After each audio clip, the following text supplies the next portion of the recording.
Hey everyone! Today we are making a delicious coffee cake, and I called it the best coffee cake because it's my recipe, it's my personal recipe and I like it, so I just called it the best one because I like it. I really need you to hear what I'm saying. So we're going to be using the crumbing method to make our cake today. So the first thing we're going to do is we're going to heat some water up in the kettle for our coffee. So we're going to use coffee in two places, once in the cake and once in the buttercream. So we'll get both of those ready. So let me just heat some water in the kettle. A ramekin, which I'm going to put a portion of the water in. We'll use a mug for 3 seconds. Okay, so while the kettle's boiling, we'll just put our coffee in. I'm using espresso powder. It's finer, it dissolves faster, and it's a bit stronger in flavour. You can just use regular coffee granules, that works absolutely fine. A tablespoon of coffee goes in for the buttercream and a tablespoon of coffee for the cake. The kettle has boiled, guys. I am going to start off by making the coffee for the cake.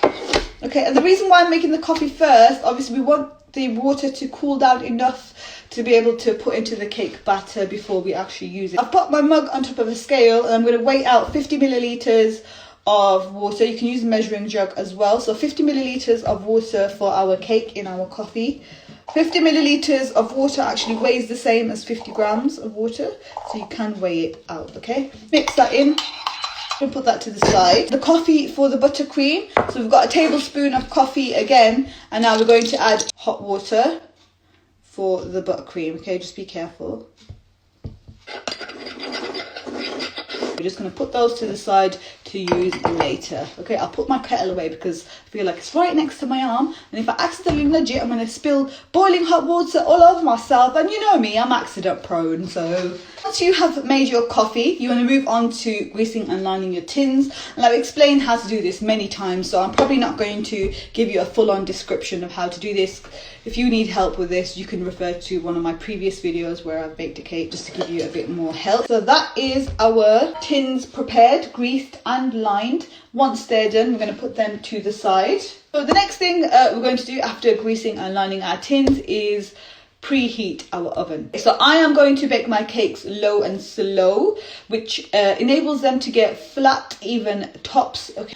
So 140 fan is equivalent to 160 if you just have a regular electric oven that doesn't have a fan. That is a gas mark 3, okay? It is time to move on to cake batter, the most important part of this show. I'm joking.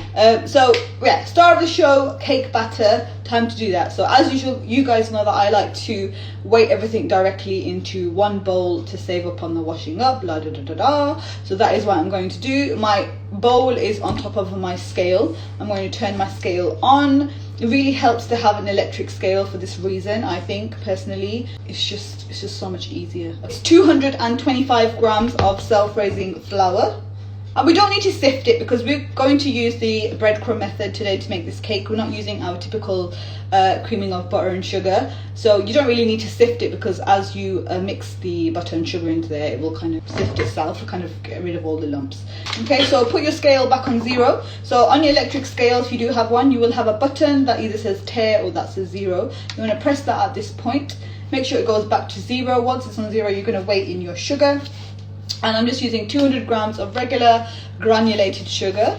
Okay, so we're going with it slowly. And if you're worried about putting too much in there, and obviously you won't be able to take it out because it'll mix into the flour, you can always weigh into a separate bowl if you want to, if that's more comfortable for you. Okay, so 200 grams of granulated sugar. Okay, this recipe, let me just kind of emphasize this, okay? This recipe, this method of cake making, because we have less fat in our recipe, it only works well with margarine. Okay, it only works well. If you use butter in this method, even if it's soft and room temperature, your cake will be a little bit dry. Okay, it will be dry. I'm just telling you that now. So you must use, this method is just for margarine. Okay, that is my personal experimentation and information that I'm passing on to you. So again, put your scale on 0. Make sure it's on 0 before you start weighing in your margarine. It's 115 grams of margarine. So just add it in slowly until you reach 115 grams. Now I have said this many times in the past, my mixer is broken, only one side of it works, which is why I only have one beater in there. But if you do have two on yours and they are fully functioning, please use both of them. Right, so now we're going to go in and we are going to basically mix this until it forms a breadcrumb-like consistency. Okay, that's all you have to do. And you will end up with something like this, where everything has kind of formed a breadcrumb-like consistency and kind of come together like this. Now we are going to go in with our eggs, and we are adding 3 large eggs, okay? And we can just go in at once with all our eggs. Again, if you're worried about getting shell in there or your eggs being bad or anything, you can always break them into a separate bowl first and then add them into your cake mixture. Teaspoon of baking powder. Give it a mix until it's nice and smooth. It literally just takes a few seconds, okay? Awesome. So at this point, guys, I'm not going to break the whole kitchen down, hopefully.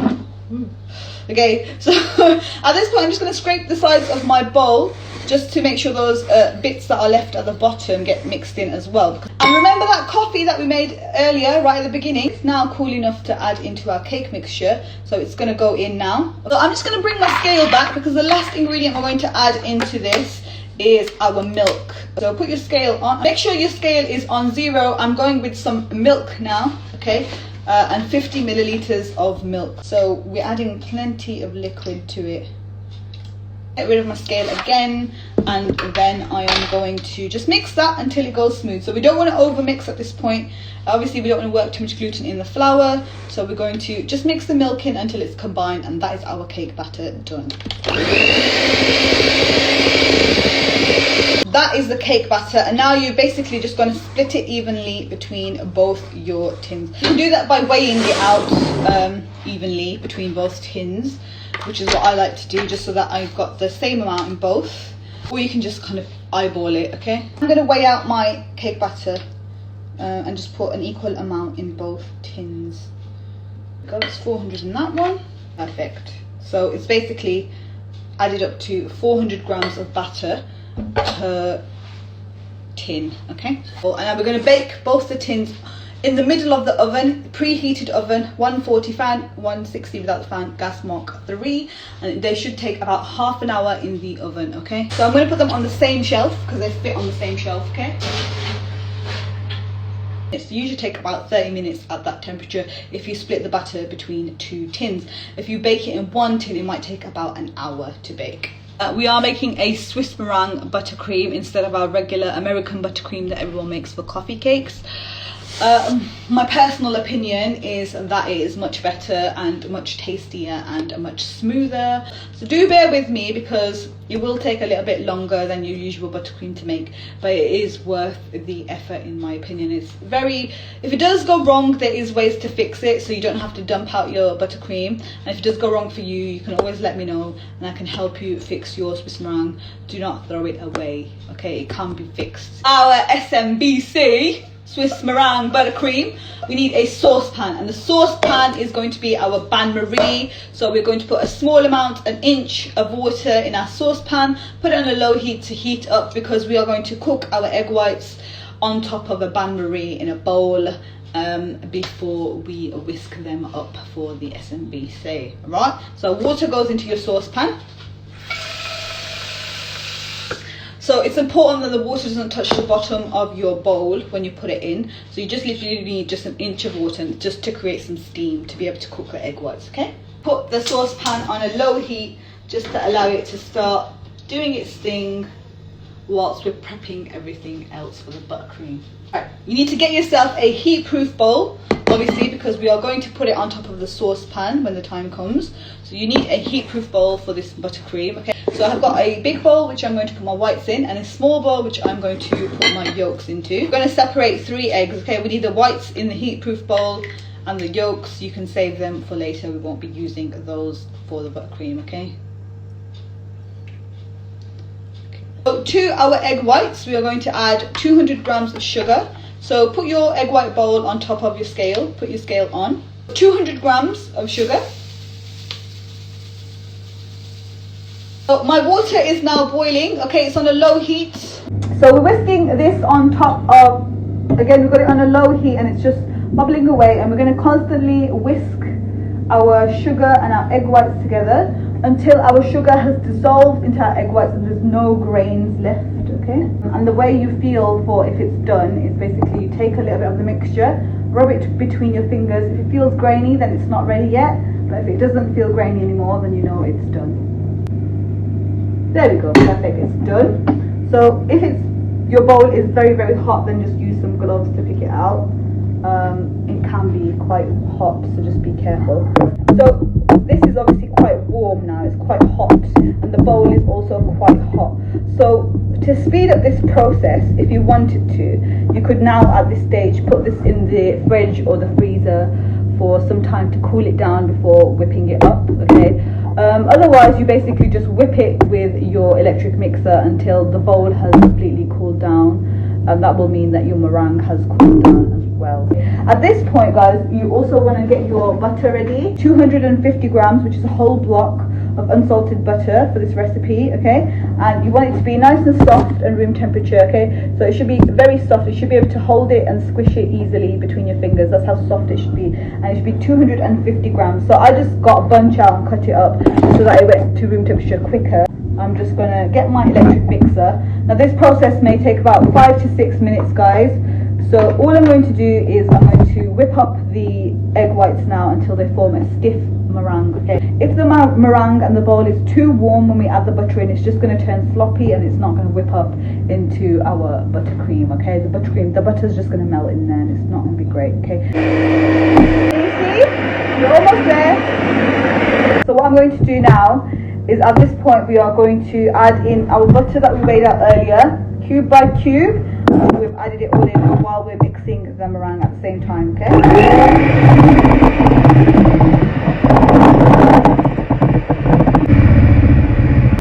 Okay, all the butter's gone in now. And as you can see, it's still quite sloppy, but trust me and trust the process. And now just keep whisking until but at one point it kind of curdles, and then it slowly turns into this really fluffy buttercream, okay? Keep mixing it. Guys, it's coming. It is starting to split, and then it's gonna basically turn into this meringue, okay? Look. So let's just see from there. Can you see it's starting to hold its shape, yeah?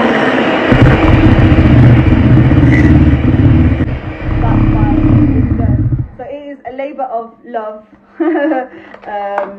But as you can see, it's nice and stiff now, and that has come to a nice lovely glossy buttercream, okay? So to that we are going to flavour it with our coffee flavour, coffee we made earlier. We're going to add all that in, all our coffee into our buttercream, and we're going to mix it in to make coffee flavoured buttercream.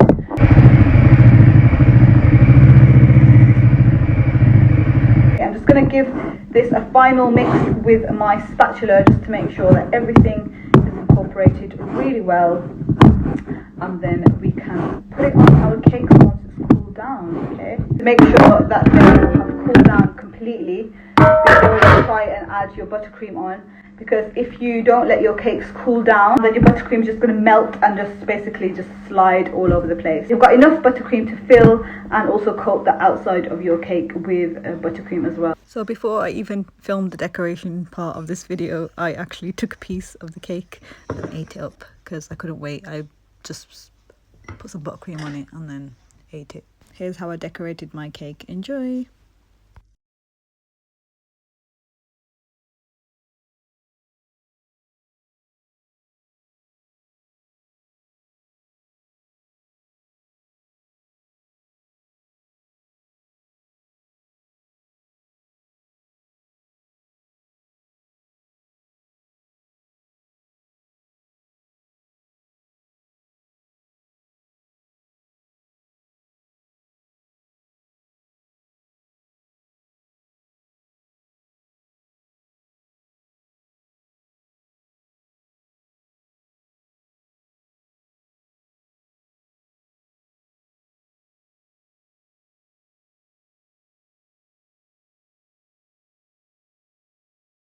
yes, thank you so much for joining me, guys. Take care of yourselves, take care of your families. Assalamu alaikum wa rahmatullahi wa barakatuhu. Bye.